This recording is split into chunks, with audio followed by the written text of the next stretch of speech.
చూసారా, రాధ కేసు గురించి పేపర్లో వచ్చింది. చూశాను. ఇంకా నయం, ఫోటో వేయలేదు కాబట్టి సరిపోయింది. లేకపోతే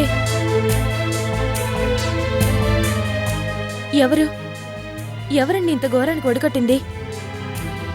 ఆ అమాయకురాలి మీద ఇంత పగ, ద్వేషం, కక్ష ఎవరికి, ఎందుకు? దుర్మార్గుడు. ఆ ఇన్స్పెక్టర్ కూడా అరెస్ట్ చేసిన అందర్నీ వదిలేసి రాధనొక్కదాన్ని ఎందుకు టార్గెట్ చేశాడు? కనీసం డబ్బుకు కూడా లొంగకుండా ఏవేవో రూల్స్ చెప్పాడంటే అంటే ఈ కేసులో రాధని ఇరికించాలి అనుకున్న వాళ్ళు ఆ ఇన్స్పెక్టర్ని ఎంతగా ఇన్ఫ్లుయెన్స్ చేశారో అర్థమవుతుంది. ఎవరికి అవసరం ఉంది? బ్రెయిన్ పెట్టి ఆలోచించు, నీకే తెలుస్తుంది. అవును హ్యారీ, రాధ ఇప్పుడు ఎక్కడుంటుంది? గోపి ఇంట్లో. కోట్ల కట్నం ఇచ్చే సంబంధాలు ఎన్నొచ్చినా గోపి ఎందుకు వద్దంటున్నాడు? రాధ కోసం. అంటే గోపి రాధతో కలిసి ఉండడం ఇష్టం లేని వాళ్లే ఈ పని చేస్తుండాలి. అంటే లింగమూర్తి మావయ్య? ఎస్, ఆయనకి తప్ప రాధ మీద ఇంత పగ, కక్ష ఉండే అవకాశం, అవసరం ఎవ్వరికీ లేదు. మావయ్య డబ్బు మనిషే కాదన్ను, కానీ ఇంత పని చేస్తాడా అంటావు, అంతేనా? చూడు హ్యారీ, డబ్బు ఎంత పనైనా చేయిస్తుంది. మీ మావయ్యకి డబ్బే లోకం, డబ్బే ప్రాణం. డబ్బు కోసం ఆయన ఎంతకైనా తెగిస్తాడు, మరెంతకైనా దిగజారుతాడు. ఛా, ఎంతైనా ఓ ఆడపిల్ల మీద నేను నమ్మలేను. నేను నమ్మలేదు, కానీ లోతుగా ఆలోచిస్తే నా అనుమానమే నిజం అనిపిస్తుంది. లేకపోతే ఎక్కడో గోపి ఇంట్లో ఉన్న రాధ దగ్గరికి ఒక మగాడు వెళ్ళడం ఏంటి? సరిగ్గా అదే టైంకి పోలీసులు రైడ్ చేయడం ఏంటి? రాధను రెడ్ హ్యాండెడ్గా అరెస్ట్ చేయడం ఏంటి? ఇదంతా పక్కా ప్లానింగ్తో జరిగింది, నో డౌట్. ఎంత దారుణం! అడిగేవాళ్ళు లేరనా? నేనిప్పుడే వెళ్ళి మావయ్యని దులిపేసొస్తాను. ఏ ఆధారంతో? అసలు నాకేమీ తెలియదని మీ మావయ్య బుకాయిస్తే? బుకాయిస్తే కాదు, బుకాయిస్తాడు కూడా. అందుకే ఆధారం దొరికేదాకా ఆవేశపడి లాభం లేదు. ఏ ఆధారాలు అవసరం లేదండి. ప్రతి మనిషికి మనస్సాక్షి అంటూ ఒకటుంటుంది. రాధకు ద్రోహం చేసిన వాడెవడైనా సరే ఆ భగవంతుడి ముందు తప్పించుకున్నా తన మనస్సాక్షి ముందు మాత్రం తలవంచక తప్పదు. ఏనాటికైనా చేసిన తప్పుని ఒప్పుకోక తప్పదు.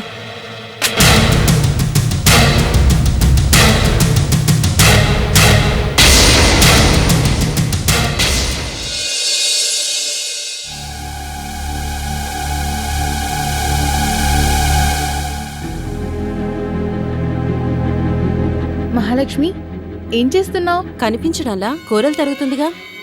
కనిపించేదంతా నిజం కాదని నమ్మేగా పోలీసులు ఆ రాధను వదిలిపెట్టేసింది. ఏం మహాలక్ష్మి, అంతేనా? పోలీసులు వదిలిపెట్టేసినంత మాత్రాన నిజం నిజం కాకుండా పోతుందా ఏంటి? నిప్పులేందే పొగొస్తుందా? ఏమీ లేకుండానే ఇదంతా జరిగిందా? ఏమో, నాకు తెలీదు. నీకొకటి తెలిసింది కనుకనా దీని గురించి తెలీదు అనుకోవడానికి? అవును మహాలక్ష్మి, 2 రోజులు నేను ఊళ్ళో లేను కదా. రాగానే అనసూయమ్మ చెబితే ఆ అని నోరు తెరుచుకుని ఉండిపోయానంటే నమ్ము. నీ ఆడబిడ్డ అదే రాధా ఎంత నంగనాచిలా ఉండేది. అయినా ఇదేం పనమ్మా, అవ్వా, పైగా కడుపుతో ఉండి కూడాను. అందుకే కూబిలా ఉండేవాళ్ళని అస్సలు నమ్మకూడదు అంటారు. ఆ రోజు మీ ఆయన నిన్ను కొట్టడానికి చేయి కూడా ఎత్తాడట కదా. ఎత్తకేం చేస్తాడు? ఎన్ని సిగ్గుమాలిన పనులు చేసినా చెల్లెలంటే నెత్తిమీద దేవతేగా మరి. ఇదిగో మహాలక్ష్మి, ఇలా చెప్తున్నానని ఏమీ అనుకోకు. తరిగే కూరలో ఒక్క పుచ్చు కనిపించినా కూరంతా పుచ్చుమయం అనిపిస్తుంది. అనిపిస్తుందా లేదా? అనిపిస్తుంది. మరి మీ వంశంలో చెడిపోయింది అని నిందపడ్డ ఒక్క ఆడదున్నా వంశం మొత్తానికి చెడ్డ పేరు వస్తుంది మరి. నిజానిజాలు ఆ భగవంతుడికెరుక. ఇప్పుడు సమస్య రాధ తప్పు చేసిందా లేదా అని కాదు, మచ్చ పడిందా లేదా అని. చీర మీద పడ్డ మరకైతే ఉతుక్కుంటే పోతుంది. ఆడపిల్ల మీద మచ్చ కాటికి పోయినా పోనే పోదు. అవునదినా, అందుకే నిన్ను కాస్త జాగ్రత్త పడమని చెప్పిపోదామని వచ్చాం. ఆ రోజు జరిగింది చూసావుగా. ఎంతైనా మీ ఆయనకి చెల్లెలంటే ప్రాణం. ఆ ప్రాణం పీకులాడితే జరిగిందంతా మర్చిపోయి మళ్ళీ రాధనింటికి తేనుగలడు, నీ నెత్తిమీదకెక్కించి సవారీ చేయించనుగలడు. ఇప్పుడు నువ్వు కడుపుతో ఉన్నావు, రేపు నీకు ఆడపిల్ల పుడితే దాని గతేంటి? చెడిపోయిన రాధని ఇంట్లోనే పెట్టుకుంటే అదే ఇంట్లో నీ కూతురు పెరిగితే పెద్దయ్యాక అసలు దానికి పెళ్ళవుతుందా అని. మేనమామ పోలిక మేనత్త చారిక అన్నారు. రేపు మేనత్త చేసినట్టే నీ కూతురు చేయదని ఏంటి గ్యారంటీ అని పెళ్లివారు నిలదీస్తే ఏం చెప్తావ్? అందుకే అంతి నిష్ఠూరం కన్నా ఆది నిష్ఠూరం మేలు అన్నారు. మా మాట విని మీ ఆయన రాధని ఇంటికి తీసుకొస్తానంటే ససేమిరా వీల్లేదు అను. కాదకూడదు తెస్తాను అంటే ఏ బావిలోనూ దూకుతాను అని బెదిరించు. తనకు మాలిన ధర్మం ఎప్పటికీ పనికిరాదు మహాలక్ష్మి. ఈ మగాళ్ళకి ఎన్నైనా చెప్తారు, అనుభవించేది ఆడవాళ్ళం మనం. ఏమ్మా, నీ కూతురు అలా అంట కదా ఇలా అంట కదా అని తల్లినే అడుగుతారు, తండ్రిని కాదు. కాబట్టి పుట్టబోయే బిడ్డ భవిష్యత్తుని దృష్టిలో పెట్టుకో. అయినా మా పిచ్చి గాని మీ రాధ బతక నేర్చిన పిల్ల, దానికి మీతోడే కావాలా? కో అంటే కోటి మంది. ఇవాళ ఈ గోపిగాడు, రేపు ఇంకెవరో. అయినా అదేం చేస్తే మాకెందుకు, ఎవరితో ఉంటే మాకెందుకు? వస్తాం మహాలక్ష్మి, ఆరోగ్యం జాగ్రత్తే.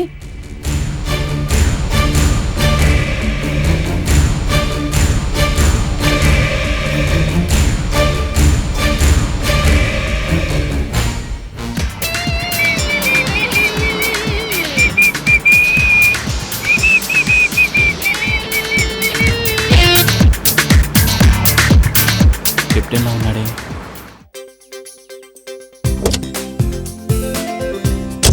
Hello captain. హలో ఆనంద్ గారు, బాగున్నారా? I'm fine. మీరు? చూస్తున్నారుగా, ఏదో టైంపాస్ కోసం ఇలా. మిస్టర్ ఆనంద్, మీ ఇంటికి 2 సార్లు కాల్ చేశాను, కానీ 2 సార్లు మీరు లేరు. మా మిస్సెస్ చెప్పింది, కానీ నా దగ్గర మీ కాంటాక్ట్ నెంబర్ లేదుగా, అందుకే కాల్ చేయలేకపోయాను. It's okay. మొన్న కొత్త మొబైల్ తీసుకున్నాను, నంబర్ నోట్ చేసుకోండి. 1 సెకండ్ చెప్పండి. 99. Mister Mohan, I'm so happy today మిమ్మల్ని కలుసుకున్నందుకు. నాకు కూడా సేమ్ ఫీలింగ్. ఆర్మీ నుంచి రిలీవ్ అయ్యారు కదా, వాట్ నెక్స్ట్? ఏదైనా జాబ్ చేయాలి, అందుకోసమే ప్రయత్నం. ఇఫ్ యూ డోంట్ మైండ్, ఎక్కడో ఎందుకు, మా కన్స్ట్రక్షన్ కంపెనీలోనే చీఫ్ సెక్యూరిటీ ఆఫీసర్గా చేస్తారా? With pleasure. ఖాళీగా ఉండి బోర్ కొడుతుంది. Good, don't worry. ఏ క్షణమైతే మీరు నా ప్రాణాలు కాపాడారో ఆ క్షణం నుంచే you my friend, my best friend. Thank you. ఒక నిమిషం.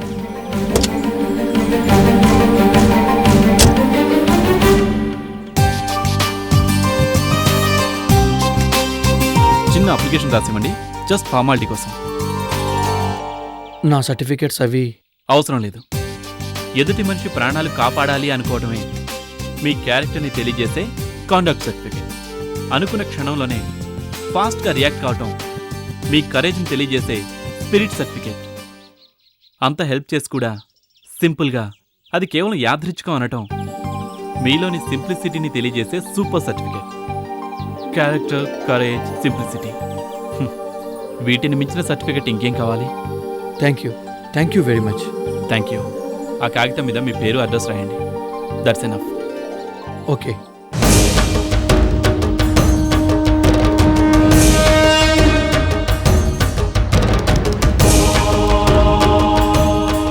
Good, more than enough. 2 డేస్లో మీకు అపాయింట్మెంట్ ఆర్డర్ వస్తుంది. Once again thank you. అనుకోని అదృష్టం ఇలా మీ రూపంలో ఎదురవుతుందని ఎప్పుడూ అనుకోలేదు. Really you are a good friend.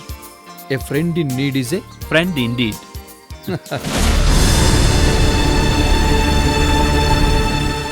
ఏమయ్యా, ఏదడిగినా రేట్లు చుక్కల్లో చూపిస్తున్నావు. ఏమన్నా రేట్లు తగ్గేదుందా లేదా? ఎండాకాలం అడిగితే నీళ్లు లేక చేలెండిపోవా అంటావు. వానాకాలం అడిగితే నీళ్ళెక్కువై మొక్కలు కుళ్ళిపోవా అంటావు. చలికాలం అడిగితే మంచు పడి పాదులని పాడైపోవా అంటావు. అసలు ధరలు ఎప్పుడైనా తగ్గుతాయా లేదా? ఏమ్మా, జీతాలు పెరుగుతాయి కానీ తగ్గుతాయా? ధరలు కూడా అంతే. హోల్సేల్లో తగ్గితేనే కదమ్మా బండి మీద తగ్గించేది. భలే వాడివే, కూరలు కాదు మాటలు నమ్మడం నేర్చావు. సరే, 1 కేజీ టమాటాలు ఇవ్వు. చూసారటే ఎలా తిప్పుకుంటూ వస్తుందో టక్కులాడి. ఈ వీధిలో కాపురం ఉండాలంటేనే చచ్చేంత సిగ్గుగా ఉంది. టమాటాలు కిలో ఎంత? ఎంతైతే ఏంట్లే, కష్టపడి సంపాదించే వాళ్ళైతే ధరల గురించి ఆలోచించాలి కానీ ఒళ్ళు అమ్ముకునే వాళ్ళకేంటి, చాటుగా రాత్రిపూట సంపాదిస్తారు, పగటిపూట దర్జాగా ఖర్చు పెడతారు. గౌరీ, అలాంటోళ్ళకి రాత్రేంటి పగలేంటి, కేసులు దొరకాలే గాని వాళ్ళెప్పుడైనా రెడీ. అంతేలే వదినా, సొమ్మొక్కడిది సోకొక్కడిది అన్నట్టు ఎవరినో పెళ్లి చేసుకుంది, ఇంకెవరితోనో కాపురం చేస్తుంది. ఇప్పుడు వాడి కళ్ళు కప్పి సరాసరి ఇంటికే పిలిపించుకుంటుంది కేసుల్ని.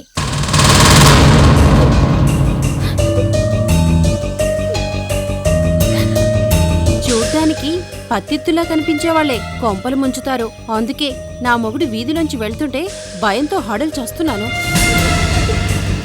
అవునవును, అసలే మగాళ్ళ బుద్ధి వంకర బుద్ధి. ఇలా ఎరవేసేవాళ్ళుంటే పడక చేస్తారా? అందుకే దొంగలుండే చోట తిరిగేటప్పుడు మనమే పసిడిని జాగ్రత్తగా చూసుకోవాలి. మన కర్మకాలి ఇలాంటి విధుల్లో కాపురం ఉన్నందుకు మగుళ్ళను కూడా ఒక కంట కనిపెడుతూ ఉండాలి. అవునవును, వచ్చిపోయే దారిలో ఇలా కూరలకని పండ్లకని వాకిట్లోకొచ్చి వాళ్ళ చూపులు విసురుతుంటే మొన్న సావిత్రమ్మ కొడుకు 10th క్లాస్ గుంటాడు. దీని వంక ఆశగా చూస్తూ అలాగే నిలబడిపోయాడు. నా కళ్ళారా చూశాను. ఇలాంటి సిగ్గు విడిచిన వాళ్ళకి నీతా జాత. దీని కాదు పట్టుకొని కూడా వదిలేశాడే పోలీస్ ఇన్స్పెక్టర్, వాణ్ణనాలి. పాపం వదిలేకేం చేస్తాడులే, ఎంతైనా వాడు మగాడే కదా. అదేం కాదులే, బెయిల్ తెచ్చుకున్నారంట, అందుకే వదిలిపెట్టారంట. బెయిలే తెచ్చుకుందో ముడిపే ఇచ్చుకుందో ఎవరికి తెలుసు.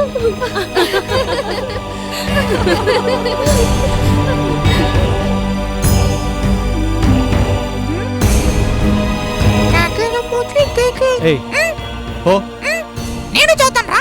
ఏడుజవలే కానీ నోరు మూసుకుని కూర్చో.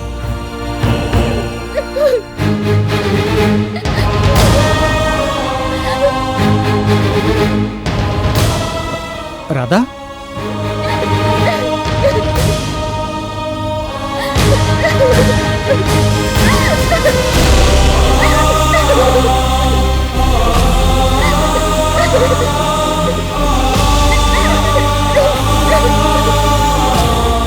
ఏమైంది రాధా?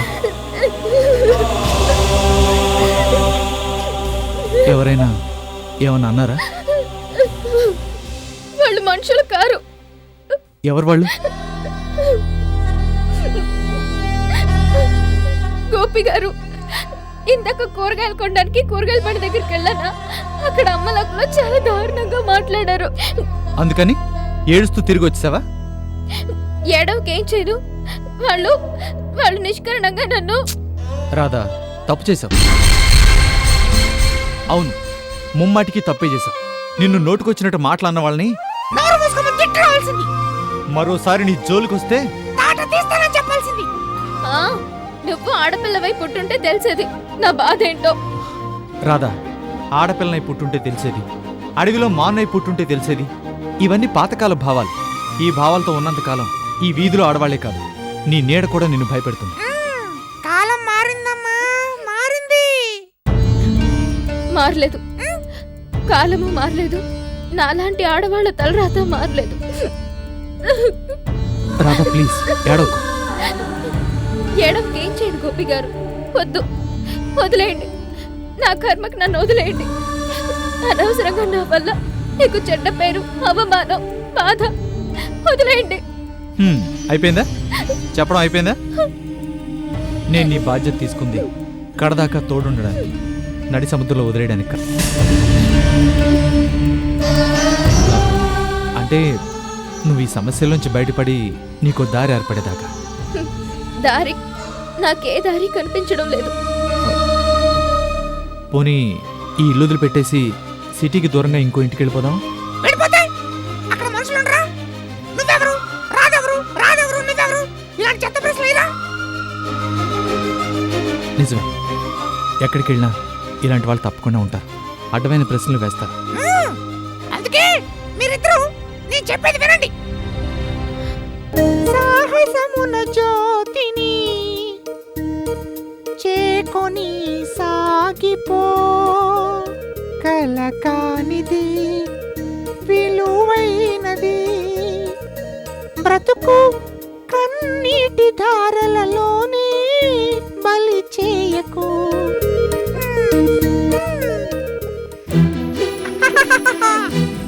రాధా, నువ్వు ఎప్పుడు ఇలా నవ్వుతూ ఉండాలి, సరేనా? ఇది నవ్వు, ఇంకా నవ్వు, ఇంకా అరే సూపర్ గా నవ్వుతుందిరా రాధా. అరే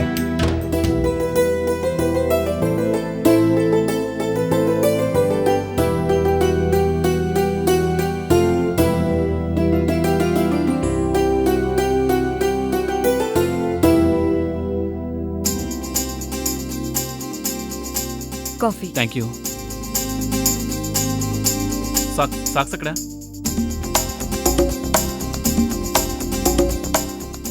ఇదిగోండి.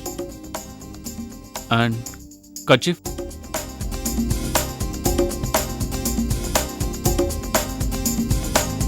Thank you. సంధ్య, ఆ ఫైల్ కొంచెం బ్రీఫ్ కేసులో పెట్టు. ఇంకా ఇంకా ఇంకేం లేదు. ఈ మధ్య అన్నిటికీ డిపెండ్ అయిపోవడం అలవాటైపోయింది. సాక్స్ ఎక్కడుంది, కర్చీఫ్ ఎక్కడుంది, టై ఎక్కడుంది చూస్తున్నా. నీలాంటి కేపబుల్ వైఫ్ ఉంటే మగాడికి డిపెండ్ అయిపోవటంలోనే థ్రిల్ ఉంటుంది. ఉంటుంది. ఏమన్నా అంటే ఇలానే మాటలతో ఐస్ చేస్తారు. ఇవి నా మాటలు కావు డార్లింగ్. ఆయన ఎవరు? ఎవరో ఉన్నాళ్లే, ఆయన చెప్పిన మాట. కార్యేషు దాసి కరణేషు మంత్రి. మంత్రి అంటే ఆయన ఉద్దేశంలో సెక్రటరీ అన్నమాట. నన్ను అడిగితే వైఫ్ని మించిన బెస్ట్ సెక్రటరీ ఎక్కడా ఉండదు. అందుకే కాబోలు మీలాంటి కొంతమంది బాస్లు సెక్రటరీలు వెంట పడుతూ ఉంటారు. This is insult, damn insult. Your honour, ఇందు మూలంగా నేను బల్లగుద్ది చెప్పేదేంటంటే శ్రీమతి సంధ్య గారి స్టేట్మెంట్ ని నేను గట్టిగా ఖండిస్తున్నాను. ఎందుకంటే నా ఆఫీస్లో నాకు ఓ సెక్రటరీ ఉన్నా నేను కావాలనుకున్నా ఎలాంటి ఎఫ్ఐఆర్ పెట్టుకోలేను.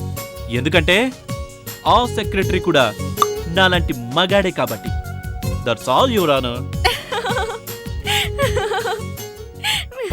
సో మేడం, ఈ ఆనందం మొత్తం ఈ సంధ్య దగ్గర. ఓకే సంధ్య, ఇదొక ఇంపార్టెంట్ అప్లికేషన్. ఆ రోజ్ కలర్ ఫైల్లో పెట్టు. అంత సపరేట్ ఐడెంటిటీ ఇచ్చి చెప్తున్నారు. ఎవరిదేంటి? మోహన్ది. మోహన్ అంటే కెప్టెన్ మోహన్ది. నన్ను సేవ్ చేశానని చెప్పానే, అదే నేను ఊరెళ్ళినప్పుడు ఫోన్ చేశాడే ఆ కెప్టెన్. మిలిటరీ నుంచి రిటైర్ అయిపోయాడంట. ఏదైనా జాబ్ ఉంటే చూడమని చెప్పాడు. ఎంతైనా నా లైఫ్ని సేవ్ చేసిన మనిషి కదా, ఎక్కడో ఎందుకు మన కంపెనీలోనే ఏదైనా జాబ్ ఇద్దామని. తప్పుగా అనుకోనంటే మీ గొంతు చాలా బాగుంటుంది. పండు వెన్నెల్లో బిస్మిల్లా ఖాన్ షెహనా విన్నట్టు. ఏంటి ఆ పేరు వినగానే అలా షాక్ అయ్యావు? ఏం లేదు. ఓ గుర్తొచ్చింది, నీ మాజీ సారీ తన పేరు కూడా మోహనే కదూ? ఆ పేరు నేను ఇప్పటికీ డిస్టర్బ్ చేస్తూనే ఉంది కదూ? లేదు, అదేం లేదు. లేకపోతే ఓకే, కానీ ఉంటే మాత్రం శాశ్వతంగా తుడిచే.